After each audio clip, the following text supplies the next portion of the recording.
पूर्णमदः पूर्णमिदं पूर्णात् पूर्णमुदच्यते पूर्णस्य पूर्णमादाय पूर्णमेवावशिष्यते।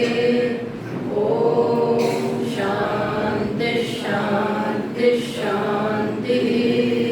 श्रुतिस्मृतिपुराणानाम् आलयं करुणालयं नमामि भगवत्पादं शङ्करं लोकशङ्करं शङ्करं शङ्कराचार्यं केशवं बादरायणं सूत्रभाष्यकृतो वन्दे भगवन्तौ पुनः पुनः।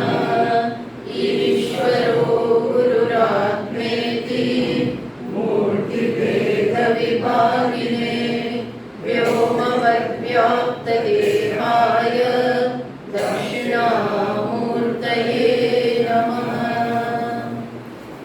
ॐ नमो ब्रह्मादिभ्यो ब्रह्मविद्या सम्प्रदायकर्तृभ्यो वंशर्षिभ्यो महद्भ्यो नमो गुरुभ्यः।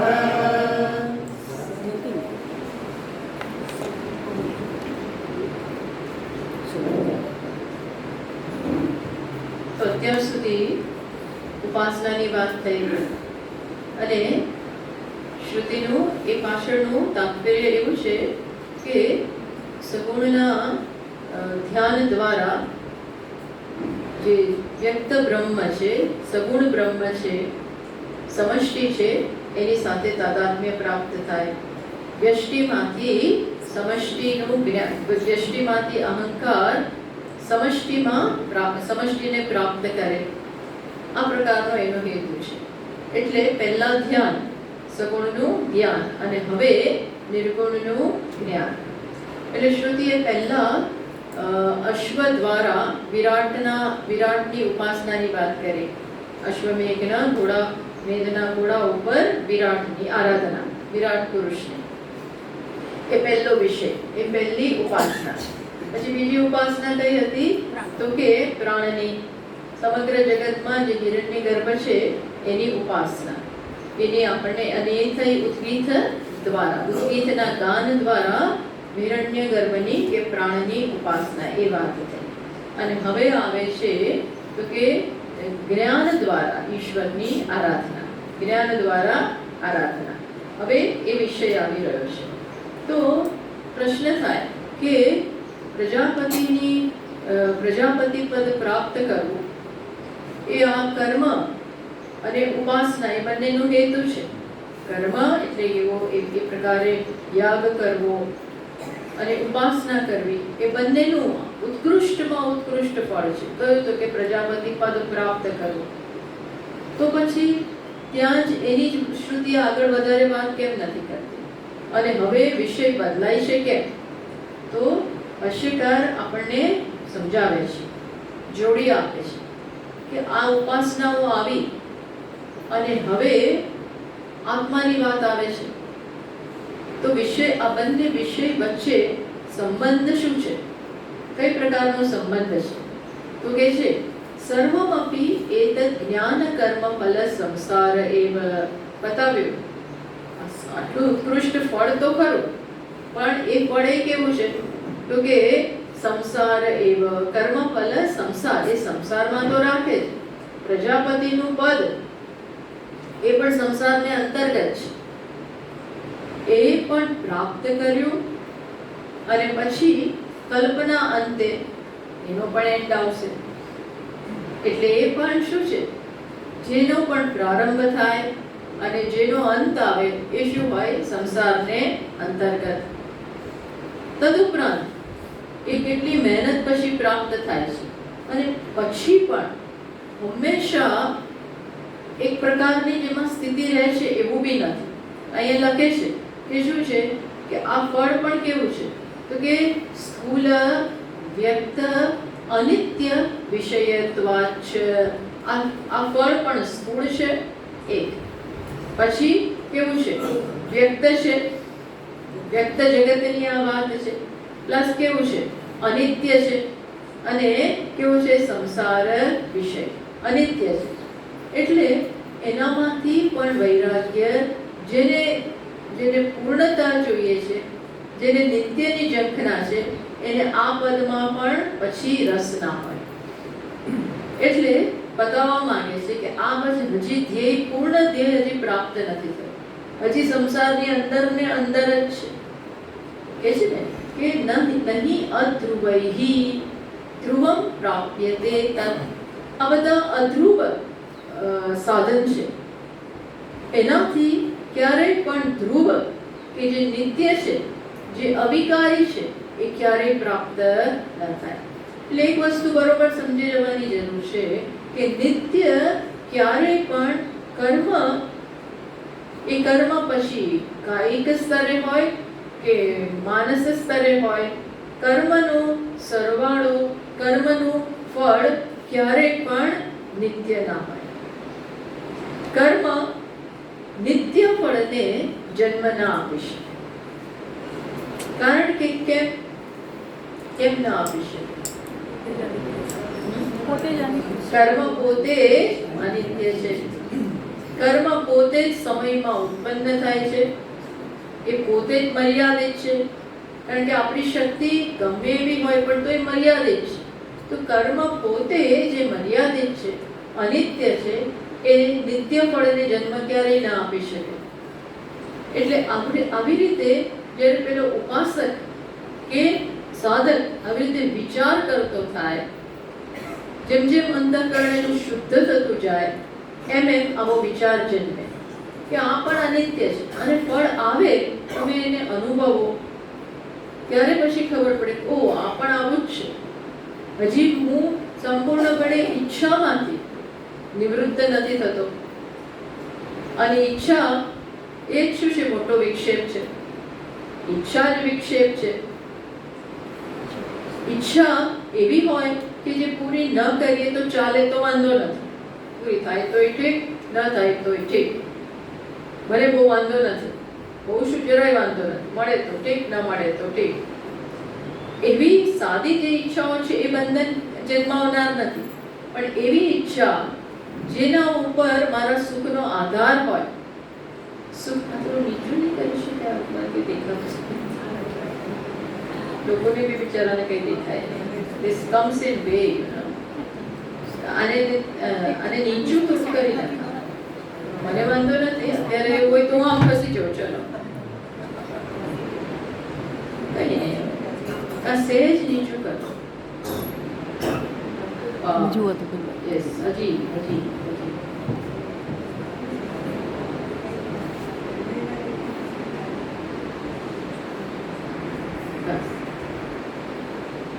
બરોબર દેખાય છે.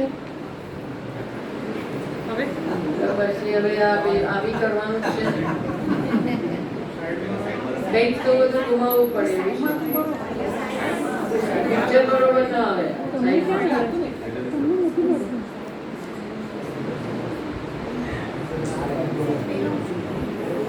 હવે નીચું છે.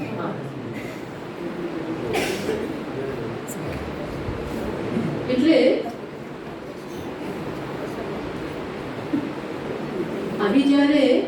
આવી જ્યારે સમજ પડે ત્યારે ખ્યાલ આવે કે ના, હજી કંઈક બીજી વસ્તુની જરૂર છે. એટલા માટે હવે બ્રહ્મ વિદ્યાનો પ્રારંભ થશે. તદુપરાંત આમાં બીજી પણ તકલીફ રહેલી છે. શું છે? તો કે આવું ઉત્કૃષ્ટ ફળ પ્રાપ્ત કરીને પણ શું છે?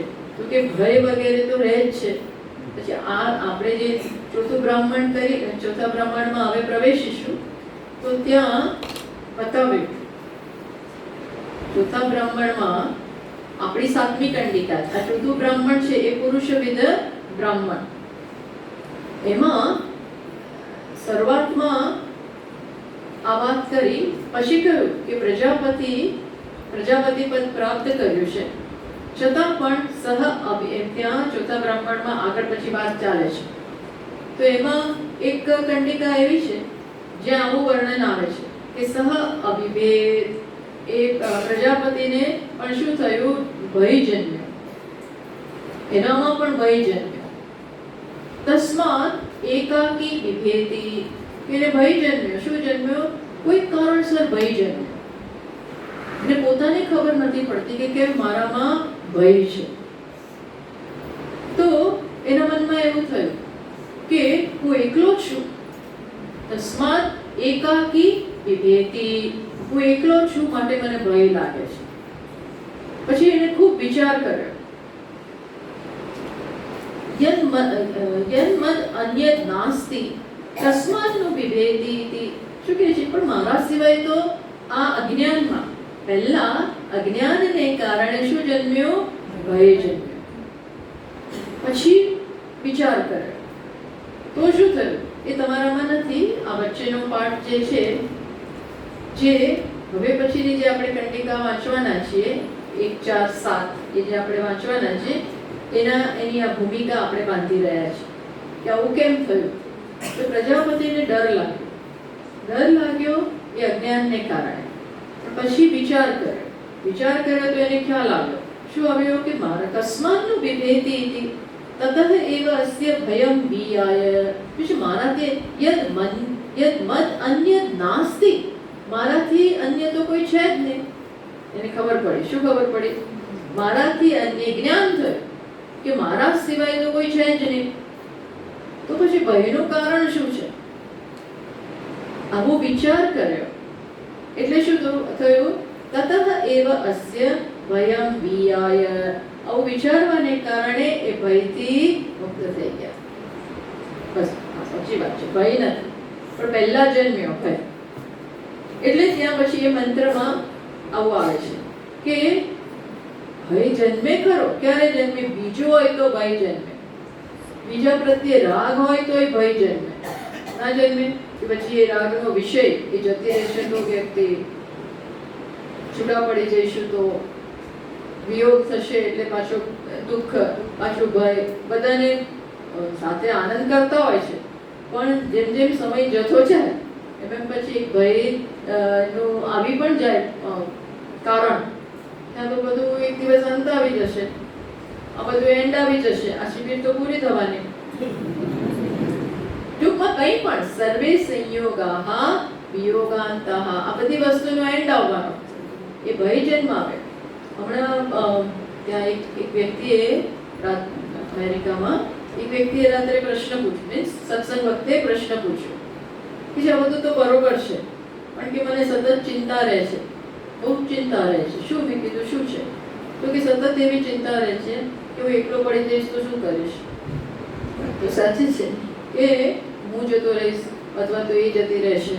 હવે બંને એકલા છે એટલે કે એ જતી રહેશે તો હું શું કરીશ. પછી મને ચિંતા થાય છે કે બધું કેવી રીતે હું એકલો તો નહીં જીવી શકાય મારાથી. અને એવી બી સાથે ચિંતા છે કે હું જતો રહું તો પછી એ શું કરશે.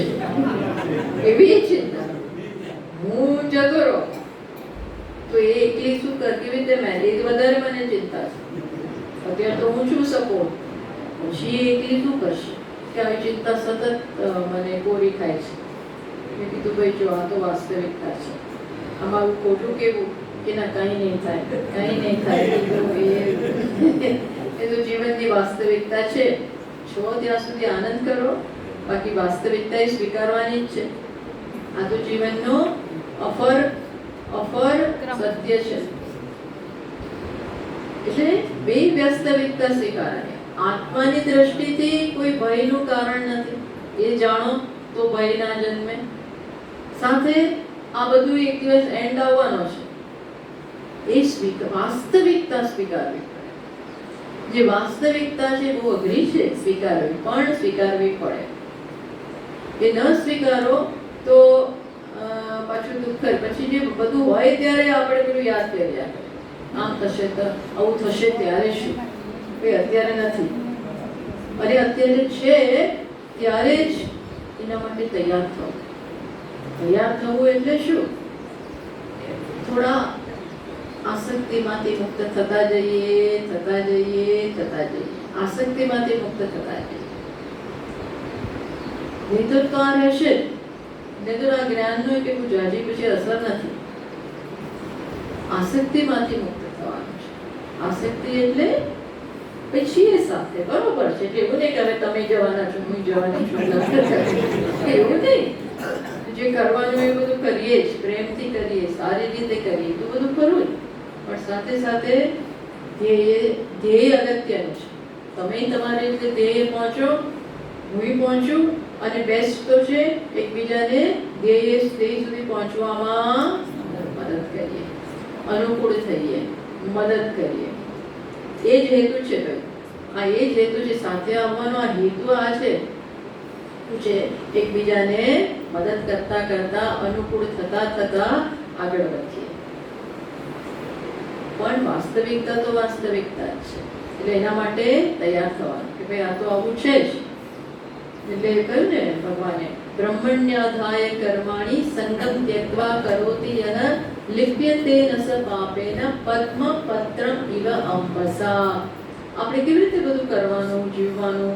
તો કે પદ્મપત્રમ ઇવ અંબસા. અંબસા પદ્મપત્રમ ઇવ. પાણીમાં જેમ પેલું કમળનું પાન છે, પાણીમાં છે છતાં પાણીનો એને સ્પર્શ નથી. એમ જીવીએ, સાથે રહીએ, બધું લાગણી સભર આપણા સંબંધો હોય, બધું જ હોય, પણ સાથે સાથે શું છે, વાસ્તવિકતા પણ ખરી જ. અહીંયા રાખી મૂકવાની. આ વાસ્તવિકતા બધાના માટે આ ક્રમ છે. આમાં કોઈ એવું નથી તમે જતા હું રહી જવા, હું તો છું, એવું નથી. આ બધાને લાગુ પડે છે. એટલા માટે આ જ્ઞાન તો હોવું જ જોઈએ. કયું જ્ઞાન કે વહેલું મોડું આ થવાનું છે. આપણે ધ્યાન કરવાની જરૂર નથી, પણ મનમાં આ વાસ્તવિકતા અંદર કંડાયેલી હોય. એટલે એવા મોટા મોટા માણસોને પણ, ગાંધીજી પણ જ્યારે કસ્તુરબા ગયા, એટલું એમની આંખમાંથી પાણી આવી ગયા, પણ પછી જે ઘરમાં પકડીને બેસી નહીં રહ્યા, આંખોમાં વ્યવસ્થિત આંસુ આવી ગયા. એ કોઈ બસ મારો અડધો અંગ જતું રહ્યું. જે તો છે, હકીકત છે. એકદમ આ બધું તો છે. નરસિંહ મહેતા પણ કહે છે, પણ તરત બીજી સેકન્ડે શું કહે છે, સારું, હવે મને કોઈ વિક્ષેપ નથી. અંદરથી એવું એ નતા જ, તે તો એવું કવિ છે એટલે એવું બોલે, બાકી અંદર એવું ના હોય. પણ જ્ઞાન એ છે કે ખંખેરીને આગળ વધો, એવું છે. પણ ટૂંકમાં અહીં પણ પ્રજાપતિને ભય લાગ્યો કે કોઈ નથી તો એ ભય કેમ મને લાગ્યો? આ શેનો ભય? એટલે ખ્યાલ, હું એકમાત્ર છું, ભયનું કોઈ કારણ જ નથી. ભય તો ક્યારે હોય? દ્વિતીયાદ વૈ ભયમ ભવતી. બીજું હોય તો ભય જન્મે, બીજું તો છે નહીં. પછી પાછો બીજો પ્રશ્ન જન્મ્યો. શું જન્મ્યો? જો આ એટલા માટે બતાવે છે કે આ પ્રજાપતિ એને જાણે કે સંસારી હોય ને એ રીતે બતાવે છે. એટલે પછી જ્ઞાન માટે ની ઈચ્છા થાય. એટલે કે છે સવૈ નૈવ રેમે તસ્માદ એકાકી ન રમતે સદ્વિતીયમ ઐચ્છત. ચોથી કંડિકામાં કહે છે, ચોથા બ્રાહ્મણના. આ બધું પહેલા આવે છે. સ નૈવ રેમે. શું થાય છે કે એ પ્રજાપતિને મજા નથી આવતી, એટલે એ બોર થઈ ગયા એકલા. તસ્માદ એકાકી ન રમતે. એકલા માણસને મજા ના આવે, એકલો છું. એટલે એને શેની ઈચ્છા થઈ? સદ્વિતીયમ ઐચ્છત. એને બીજાની ઈચ્છા થઈ. બીજું હોય તો જોઈએ ને ભાઈ, પાર્ટનર તો જોઈએ ને, તો શું મજા આવે? એટલે એને પછી બીજાને ઉત્પન્ન કર્યા. આવી રીતે ત્યાં વાત આવે છે. પણ આ બધા ઉપરથી, આ બધા જે મંત્રો છે એના ઉપરથી ભાષ્યકાર પછી કહે છે કે હવે જે મંત્ર આવે છે એ બ્રહ્મ વિદ્યા વિશેનો છે. તો બ્રહ્મ વિદ્યા જ એક એવી વસ્તુ છે જે આ બધી જ સંસારની આ બધા જ પ્રશ્નોમાંથી મુક્ત કરનાર છે. એ જ્ઞાન હોય તો જ આ બધું સ્પર્શતું નથી. શું બ્રહ્મ વિદ્યા સંસારને અંતર્ગત નથી. બ્રહ્મ વિદ્યાનું ફળ શું છે? જ્ઞાન પોતે જ ફળ છે. હું બ્રહ્મ છું. એ જાણીને પછી કંઈક થાય એવું નથી. હું બ્રહ્મ છું એ તો છે જ, જે છે જ એનું મને અજ્ઞાન હતું અને એ હવે ખબર પડી. એટલે આમાં કંઈ ઉત્પન્ન થાય છે અને જાય છે એવું નથી, જે છે એનું તમને જ્ઞાન થાય છે. એટલે આ ફળ સંસારને અને આ જવાનું નથી. એક વખત આમાં તમે બરોબર આ દ્રઢ થઈ ગયું પછી આ ભૂલી જશો કે એવું નથી થવાનું. એટલે આ અનિત્ય ફળ નથી, નિત્ય વસ્તુ છે. એ તો નિત્ય જ હતું, આપણને ખબર ન. એટલે આ ફળ અનિત્ય નથી. પ્લસ સાથે સાથે આ પ્રાપ્ત કર્યા પછી શું થાય? ભય કોઈ નથી. શેનો ભય? શેની એકલતા? આ જ્ઞાન પછી એકલતા ન લાગે. કેમ કે એકલો જ છું. એકલા હોઈએ તો એક બનવાનો પ્રશ્ન છે. જ્ઞાન તો શું બતાવે છે? એક જ છે, એક જ આત્મા છે. એક જ આત્માની સગુણના સ્તરે અનેક અભિવ્યક્તિ. એ સગુણ એ કશું નથી, એ નિર્ગુણ જ સગુણ બન્યો છે. એ હવે ચર્ચા આવશે. એટલે જેને આ જ્ઞાનમાં જ્ઞાન છે તો ભય નથી, જ્ઞાન છે તો બીજાની જરૂર નથી. કેમ કે બીજો છે જ નહીં, જે છે એ હું જ છું. પછી એ સગુણ સ્વરૂપે હોય કે ન હોય, સગુણ સ્વરૂપે એ હોય જ એવી જરૂરિયાત પછી નથી. કેમ? તો જ જ્ઞાન કહેવાય ને. જ્ઞાન કોને કહેવાય? પછી જરૂરિયાત રહે, વિજ્ઞાન નથી. જરૂરિયાતમાંથી મુક્ત થઈ જાય. જરૂરિયાત એ પરતંત્રતા છે, પરતંત્રતા. અને સર્વમ પરવશમ દુઃખમ, બધી જ પરતંત્રતા પરવશતામાં દુઃખ છે. સર્વમ આત્મવશમ સુખમ, સ્વતંત્રતામાં સુખ છે. સ્વતંત્રતા એટલે કઈ પ્રકારની સ્વતંત્રતા? હું પર્યાપ્ત છું. મારી પર્યાપ્તિ માટે મારે કોઈની જરૂર નથી.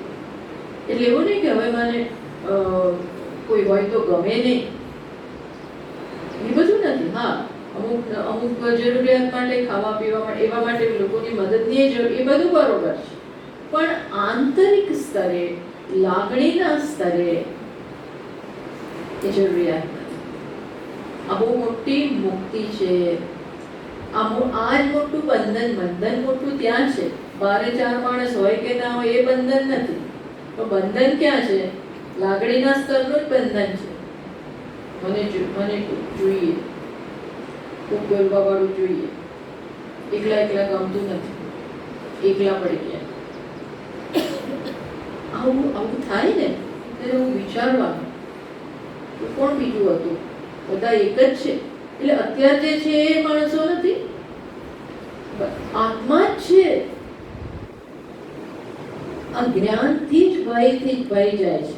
અને લાગણીના સ્તરે માણસ ઇન્ડિપેન્ડન્ટ બને છે. લાગણી બહુ સુંદર વસ્તુ છે, પણ એ ઊંધી રીતે અજ્ઞાનમાંથી જ્યારે જન્મે છે ત્યારે ભય જન્માવનાર છે, દુઃખ આપનાર છે. દુઃખ કારનું દુઃખ છે. હોય તોય મને માન નથી આપતા, અને મને પ્રેમ નથી કરતા, અને મને બોલાવતા નથી, અને મને આવું સતત દુઃખ હોય છે. લોકોને કેટલું બધું આવું દુઃખ હોય છે. સમજી શકાય, વ્યવસ્થિત સમજી શકાય. માનસ સંતાપ બહુ હોય છે કે હવે કોઈ બોલાવતા નથી. જો ને એ બિચારાઓને ઘણાને એવું લાગે તમને એ મૂકી ગયા, તો મૂકી જાય તો સારું, મૂકી જાય. સ્વતંત્રતા, લાગણીના સ્તરની સ્વતંત્રતા, આ દુઃખ છે. દુઃખ જે છે ઇમોશનલ ઇન્ડિપેન્ડન્સ, એ અગત્યનું છે. એટલે આપણી સાથે બધા હોય એ બધું એનો વિરોધ નથી, આપણને એનો વિરોધ નથી, પણ આપણે ડિપેન્ડન્ટ થઈ જઈએ બધી વસ્તુ ઉપર. એ ડિપેન્ડન્ટ થાય છે કોણ થાય છે? બ્રહ્મ. વાસ્તવિકતા બ્રહ્મન છે, પૂર્ણતા છે. એટલે કહેવાનું ભાઈ હું વ્યક્તિ છું, હું કોણ છું? યાદ કરવાનું. એટલે આપણે યાદ કરીએ છીએ હું આ છું. આમાં શું જરૂરિયાત છે? આ વ્યક્તિની જરૂરિયાત હોઈ શકે, હું એ વ્યક્તિ છું જ નહીં. અને એ વ્યક્તિની જરૂરિયાત તો હું સમર્થન આપું છું ત્યારે છે ને. હું સમર્થન આપ્યા કરું, હું જરૂરિયાતમાં છું, નિધિન છું, હીન છું. એકલો છું, અટુલો છું, એકલી છું, અટુલી છું, એવું આપણે આપણા ઉપર ઠોકી બેસાડીએ છીએ અને પછી એકલાપણું ફીલ કરીએ છીએ. ઉલટું એકલા તો સારું, મારું કોઈ વિક્ષેપ નથી. એ પણ જોકે જોવાની બીજી રીત છે. એ રીતે પણ આ સંસાર છે. આ શું છે? પ્રજાપતિ બન્યા પછી આ સંસાર ચાલુ છે. જો એ બતાવવા માંગે છે ભાષ્યકાર કે અહીં સુધી પહોંચ્યા પછી પણ શું છે? સંસાર તો કરો ને કરો, કમ્ફર્ટેબલી પણ કેવા મિઝરેબલ, બધી સુખ સગવડ બધા જોડે, પણ આપણે તો મિઝરેબલ. આ છે તો એ શું કામનું? એટલા માટે શું બતાવે છે કે હવે જેની ચર્ચા આવશે, જ્ઞાન સિવાય મુક્તિ છે નહીં. જ્ઞાન સિવાય દુઃખમાંથી હંમેશ માટે મુક્તિ કદાપી શક્ય નથી. આ વસ્તુ આપણા મનમાં સ્પષ્ટ થઈ જવી જોઈએ. જેટલી આ વધારે સ્પષ્ટ, જેટલી આમાં વધારે સ્પષ્ટતા, એટલા આપણે મુક્ત થઈએ. જેટલી આમાં અસ્પષ્ટતા, જેટલી આમાં અપેક્ષા, અજ્ઞાનમાંથી જ અપેક્ષા જન્મે છે. આ જે અપેક્ષાઓ છે ને, અપેક્ષા બધા વસ્તી એ અજ્ઞાન છે. જેટલી આમાં સ્પષ્ટતા આવે એટલી મુક્તિ. એટલા માટે હવે ચર્ચા આવશે જ્ઞાનની.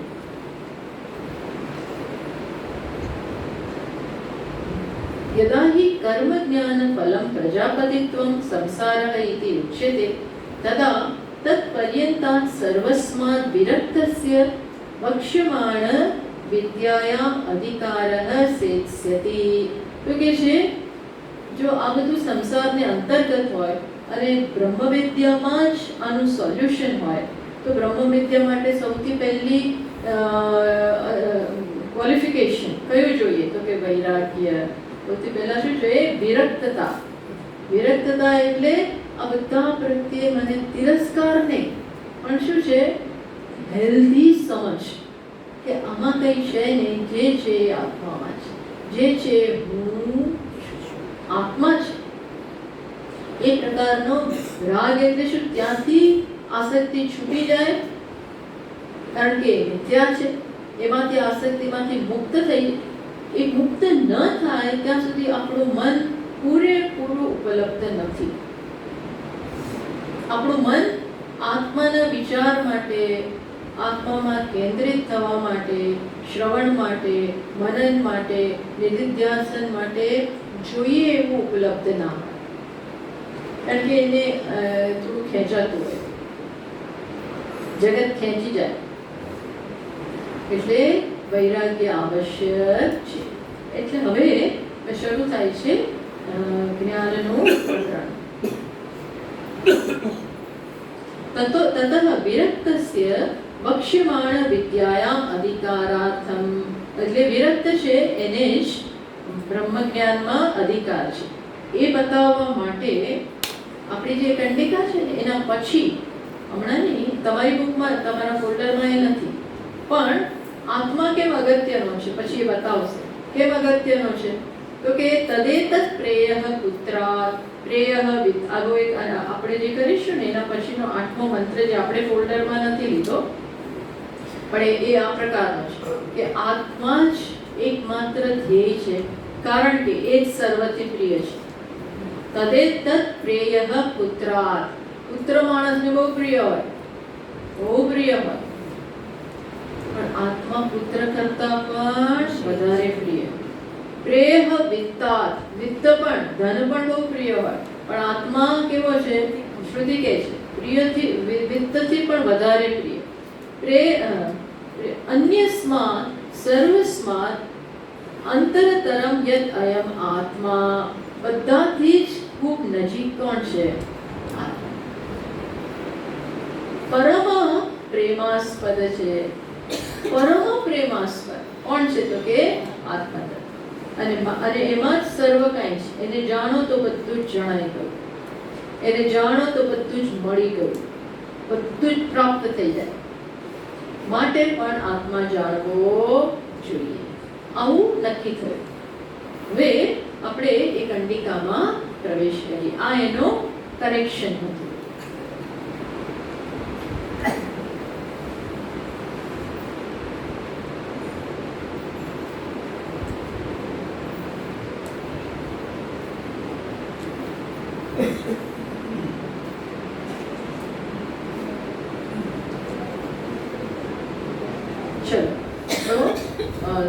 તમારા ફોલ્ડરમાં, આપણા ફોલ્ડરમાં 7મો મંત્ર.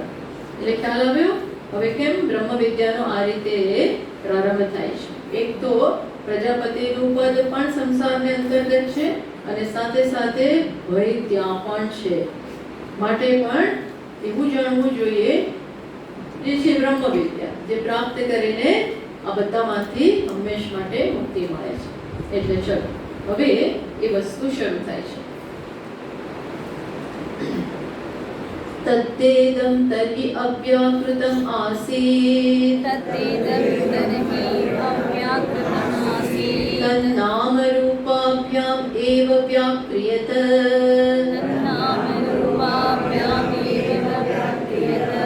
असौ नामायम् इदं रूपमिति इदं रूप इति तदिदमपि एतर्हि नामरूपाभ्याम् एव व्याक्रियते असौ नामायम् इदं रूप इति स एष इह प्रविष्टः आनकाग्रेभ्यः यथा क्षुरः क्षुरधाने अवहितस्यात् विश्वम्भरो वा विश्वम्भरकुलाये तन्न पश्यन्ति अकृत्स्नो हि सः प्राणन्येव प्राणो नाम भवति वदन् वा पश्यंश्चक्षुः शृण्वन् श्रोत्रम् मन्वानो मनः तानि अस्य एतानि कर्मनामानि एव सः यः अतः एकैकमुपास्ते न स वेद अकृत्स्नो हि एषः अतः एकैकेन भवति आत्मेत्येवोपासीत तत्र हि एते सर्व एकं भवन्ति तदेतत् वदनीयमस्य सर्वस्य यदयम् आत्मा अनेन हि एतत् सर्वं वेद यथा वै पदेन अनुविन्दे एवं कीर्तिं श्लोकं विन्दते एवं वेद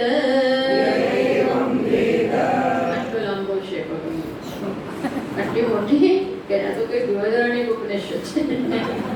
આટલો લાંબો મંત્ર છે. 7મી કંડિકા છે, બહુ જ ફેમસ. આ ચેપ્ટરમાં બધી બહુ પ્રખ્યાત બધી કંડિકાઓ આવે છે. આ પછીની પણ આવશે એ પણ. તો એના બધા સિદ્ધાંત બતાવી રહ્યા છે. તો શું કહે છે જુઓ, આપણે પહેલા એનું ટ્રાન્સલેશન જોઈએ. તદ્ ઇદમ તર્હિ અવ્યાકૃતમ આસીત. શું કહે છે? આ જે શું અર્થ થાય છે? આ જે તદ્ ઇદમ આ જે જગત છે, આ ઇદમનો અર્થ થાય છે આ જે જગત છે એ તે પેલું અવ્યાકૃત હતું. મીન્સ કે આ જગત પહેલા શું હતું? અવ્યાકૃત. એ અવ્યાકૃતનો તત પદથી નિર્દેશ કર્યો. તત ઇદમ તત અવ્યાકૃત આસીત. આ જે છે એ પહેલા તે અવ્યાકૃત હતું. ટૂંકમાં આ જગત પહેલા અવ્યાકૃત સ્વરૂપે હતું. પછી સમજાવું છું. પછી શું થયું? પહેલા અવ્યાકૃત હતું, પછી વ્યાકૃત થયું. અને વ્યાકૃત થવું એટલે શું? વ્યાકૃત થવું એટલે નામ રૂપ એ પોતે જ નામ અને રૂપ રૂપે વ્યાકૃત થયો. જેવી રીતે સુવર્ણની આપણે બધા ઘરેણા પડ્યા હોય, બંગડી ને માળા ને બુટ્ટી ને ઝાંઝર ને ચૂંક ને આ બધી વસ્તુ પડી છે. પછી સોની એમ કે આ બધું ઘરેણાનું જગત પહેલા શું હતું? સુવર્ણ હતું. આમ બતાવે કે સુવર્ણ તે આપણને અવ્યાકૃત રૂપમાં દેખાતું નથી, ઘરેણાના રૂપમાં દેખાય. એટલે કે આ બધું પહેલા તે હતું, તે સુવર્ણ અવ્યાકૃત રૂપે હતું. પછી એ વ્યાકૃત થયું. વ્યાકૃત થયું એટલે શું? એને નામ અને રૂપ લીધા. વ્યાકૃત થવું એટલે તો એ જ ને. કેવી રીતે? નામ રૂપાભ્યામ એવ વ્યાક્રિયત. એને નામ અને રૂપ રૂપે વ્યાકરણ પોતાનો વિસ્તાર કર્યો. એટલે એનો અર્થ શું થાય? તો કે અસૌ નામાયમ ઇદમ રૂપ ઇતિ. કઈ રીતે? આને આ કહેવાય, આને કહેવાય બંગડી. તો બંગડી આકાર બી હતો અને સાથે સાથે એને નામ આપ્યું બંગડી. પછી બીજો એક આકાર બનાવ્યો ગોળ અને પછી એનું નામ આપ્યું ચેઇન. એ પ્રકારે આવું અવ્યાકૃતે જ આવું કર્યું. બંગડી, ચેઇન, ચૂંક, ઝંઝર વગેરે વગેરે એ રૂપે વ્યાકૃત થયું. અને માટે આજે પણ તદિદમ અપી એતર્હિ નામ રૂપાભ્યામ એવ વ્યાક્રિયતે. હજી આજે પણ જે નવા નવા નામ રૂપ સર્જાય છે એ કોણ છે? ખરેખર એ જ અવ્યાકૃત આ નામ રૂપ રૂપે વ્યક્ત થઈ રહ્યો છે. પછી શું થયું? આવું બધું કરી નામ રૂપ બનાવ્યા, જળ ને વસ્તુ બધી બનાવી દીધી. પછી એને શું કર્યું? સ એષ ઇહ પ્રવિષ્ટ. પછી એને એમાં પ્રવેશ કર્યો. આ સમજીશું આપણે પછી. પછી શું થયું? પ્રવેશ કર્યો એટલે કેવી રીતે પ્રવેશ કર્યો? તો કે આ નખાગ્રેભ્ય વસ્તુઓ સર્જી, એક શરીર સર્જ્યું. પછી એમાં પ્રવેશ કઈ રીતે કર્યો? તો કે આ નખાગ્રેભ્ય એટલે મસ્તકથી માંડી અને પગના તળિયા સુધી બધે જ એ ફેલાઈ ગયો. કયા રૂપે? ચેતન રૂપે. અંદર એને પ્રવેશ કર્યો. વસ્તુ બનાવીને અંદર પ્રવેશ કર્યો. કેવી રીતે આ પ્રવેશ કર્યો? તો કે યથા ક્ષુરઃ, એના માટે એક્ઝામ્પલ આપે. યથા ક્ષુરઃ ક્ષુરદાને અવહિત સ્યાત. જે રીતે પેલો હોય ને અસ્ત્રો, જેવી રીતે અસ્ત્રો અસ્ત્રાની પેટીમાં મુકાયેલો હોય. અસ્ત્રાની પેટી અને એમાં શું છે? પેલો અસ્ત્રો. એ રીતે એક એક્ઝામ્પલ. બીજું બી એક્ઝામ્પલ આપે છે એના પ્રવેશનું. કઈ રીતે? વિશ્વંભરો વા વિશ્વંભર કુલાયે. જેવી રીતે વિશ્વંભર એટલે અગ્નિ. તો અગ્નિ જેવી રીતે શેમાં રહેલો છે? લાકડામાં. લાકડામાં અગ્નિ સર્વત્ર રહેલો છે, અવ્યક્ત રૂપે અંદર છે અગ્નિ. એ રીતે ભગવાને સમગ્ર જગતમાં પ્રવેશ કર્યો. એવી રીતે લાકડામાં અગ્નિ રહેલો છે. અથવા તો બે રીતની પ્રવેશ, બે રીતે રહેલો છે બતાવ્યા. કે પેટીમાં અસ્ત્રો છે એ રીતે, એટલે કે શરીરમાં માળખામાં અંદર હોય એ રીતે, પ્લસ કઈ રીતે? જે સામાન્ય એની અભિવ્યક્તિ હોય છે કે સર્વત્ર રહેલી છે. સર્વત્ર. જેવી રીતે લાકડામાં અગ્નિ હોય. અને એક વિશેષ અભિવ્યક્તિ કેવી રીતે? તો કે અસ્ત્રની પેટીમાં જેમ અસ્ત્રો રહેલો છે. આ રીતે બધે જ એણે પ્રવેશ કર્યો. પણ તન ન પશ્યંતી, આપણે એને જોઈ શકતા નથી. લાકડું જોઈએ પણ એવું ના બોલે કે આ અગ્નિ છે, મીન્સ દેખાતો નથી. એમ ભગવાન બધે જ છે, બધે એમણે પ્રવેશ કરેલો છે, પણ તન ન પશ્યંતી, આપણે દેખાતો નથી, મીન્સ એનું જ્ઞાન છે નહીં, જ્ઞાન નથી. અકૃત્સ્નો હિ સહ, અને જ્યારે બી કંઈ ખબર પડે છે તો એ કેવું આપણું જ્ઞાન હોય છે, અધૂરું હોય છે. અકૃત્સ્ન, આ કૃષ્ણ જ નથી, આ શું છે? કૃત્સ્ન. કૃત્સ્ન નો અર્થ શું થાય? પૂરું. અને અકૃત્સ્ન નો અર્થ થાય અધૂરું. આગળ લગાવો તો અધૂરું, અસંપૂર્ણ. અને કૃત્સ્ન કહો તો પૂરું. પણ જ્યારે આવી રીતે ભગવાન બધે જ રહેલો છે પણ આપણે એને જાણતા નથી. અકૃત્સ્નો હિ સહ, જાણીએ છીએ પણ પાર્ટલી જાણીએ. ક્યારે જાણીએ? જ્યારે આ વ્યક્તિ પ્રાણન્નેવ પ્રાણનામો ભવતી, શું કરે? પ્રાણન ક્રિયા કરતો હોય તો આપણે કહીએ કે આ શું કરે છે? શ્વાસ લઈ રહ્યો છે. તો એ શ્વાસ લઈ રહ્યો છે એમ કહીએ કે આ શ્વાસ લે છે. તો એક એક સમજ પડી, પણ એ ભગવાન વિશેની કેવી સમજ છે? માત્ર અહીંયા આપણે બોલીએ છીએ, હું બોલું છું ત્યારે હું શું કહું? હું બોલું છું. તમે મારી સામે જોતા હો તો તમે શું કે હા બોલે છે. એ બોલે છે મારું પૂરું જ્ઞાન નથી. પછી સાંભળું છું તો કે સાંભળે છે, એ સાંભળનારો છે, એ પૂરું જ્ઞાન નથી. જોઉં છું, જોનાર છું તો કે એ પૂરું જ્ઞાન નથી. એટલે અહીં કહ્યું પ્રાણન્નેવ પ્રાણનામો ભવતી. પ્રાણ ક્રિયા કરતો હોય ત્યારે આપણે એમ કહીએ કે શ્વાસ લે છે, અધૂરું જ્ઞાન. વદન વાક, બોલતો હોય ત્યારે આપણે કહીએ બોલે છે તો કે એ પણ અધૂરું જ્ઞાન. પશ્યંશ ચક્ષુ, જોતો હોય ત્યારે આપણે કહીએ જુએ છે. શૃણવન શ્રોતમ, સાંભળવાની ક્રિયા કરતા, આ ક્રિયા પ્રમાણે નામ આવે છે. સાંભળતો હોય ત્યારે આપણે એને શું નામ આપીએ? સાંભળે છે. મનવાનો મનઃ, વિચારતો હોય તો આપણે શું કહીએ? હું વિચારું છું, વિચાર કરનાર છું. જુદી જુદી ક્રિયા અનુસાર એના નામ પડે છે. ચાલે છે તો આપણે શું કહીએ? ચાલનાર. જમતો હોય તો શું કહીએ? ખાનાર. હવે નામ થયા, નામ પડ્યા ને. બેઠો હોય તો બેસનાર, નામ પડ્યા. તો આ નામ કોને આધારે પડ્યા? આ જુદી જુદી ક્રિયાને આધારે. પણ એકેય આ નામ પૂરેપૂરું આત્માનું વર્ણન કરતું નથી. ખાનાર એક નામ, માત્ર એટલા પૂરતું મર્યાદિત. ખાનાર, બોલનાર, બેસનાર. તો કે આ તો બધા કેવા છે? કર્મ નામાની એવ. આ બધા કેવા નામ છે?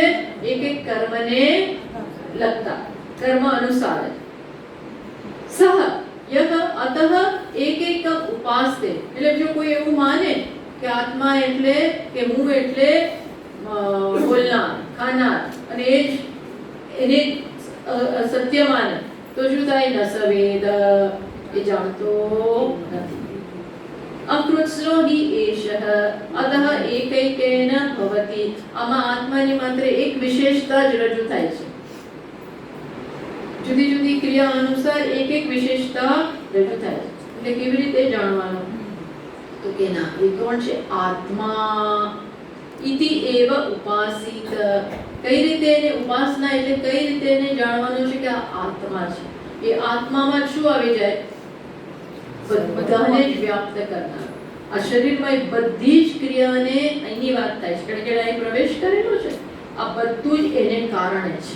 આત્મા કહો એટલે બધી જ સમજ પડે કે આ બોલે છે એને કારણે, એ જ ચાલે છે, એ જ ખાય છે, એ જ.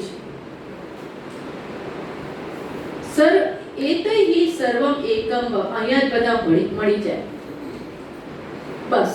તદેતત પદનીયમ અસ્ય સર્વસ્ય.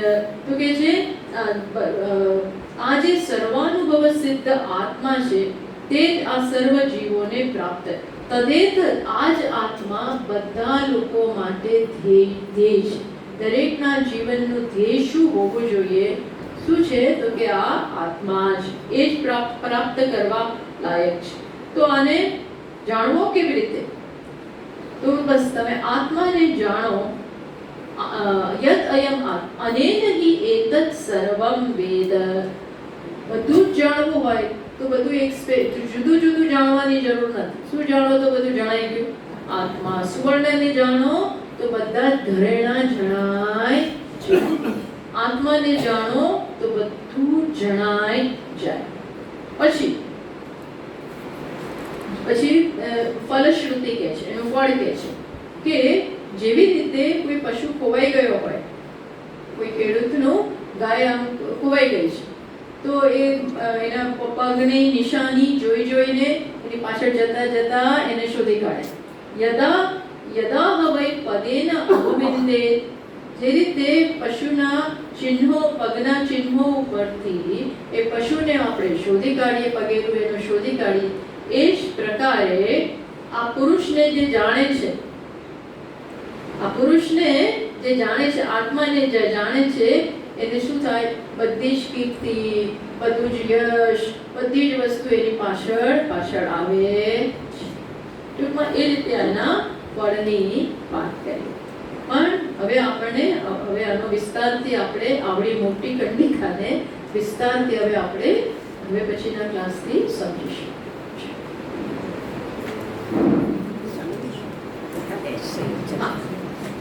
ઓમ પૂર્ણમદ પૂર્ણમિદં પૂર્ણાત પૂર્ણમુદચ્યતે પૂર્ણસ્ય પૂર્ણમાદાય પૂર્ણમેવાવશિષ્યતે. ઓમ શાંતિ શાંતિ શાંતિ. શંકરં શંકરાચાર્યં કેશવં બાદરાયણં सूत्रभाष्यकृतौ वन्दे भगवन्तौ पुनः पुनः. ईश्वरो गुरुरात्मेति मूर्तिभेदविभागिने व्योमवद्व्याप्तदेहाय दक्षिणामूर्तये नमः. ॐ शान्ति शान्ति शान्तिः. हरि ओम. श्री गुरुभ्यो नमः. हरि ओम. एक मिनट, બધા જરા બેસો.